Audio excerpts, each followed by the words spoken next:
sir. Thank you, Megyn. Well, in just the past couple of hours, one sharp-eyed journalist filed a new report raising the possibility that police were looking at Syed Farook roughly a week before this attack. They're saying that they weren't. And it was based in part on some of what we heard as well from police scanners the day of the attack. Listen to this. The only info I have right now is on that Syed guy, name and date of birth. I copy. When she lets you know, call me with the info. Will do. And Lincoln, 6. Go ahead, ma'am.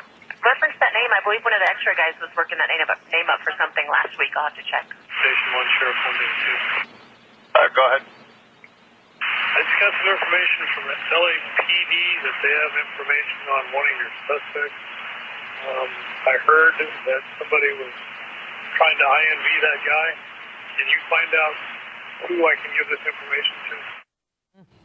Steve Hayes is a senior writer at the Weekly Standard and a Fox News contributor. He's the journalist who just filed this report. Steve, so it was just chatter on the police scanner.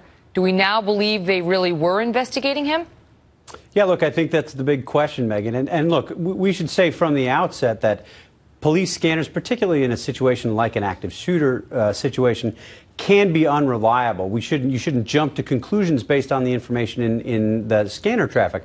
On the other hand, you had 3 separate references to a supposed investigation or some reporting on Syed Farook from a week earlier, a week before the attacks. At the very least, I think the San Bernardino Police Department and the LA Police Department should answer these questions and let us know what they knew and why these people were making reference to an investigation, if in fact there was one.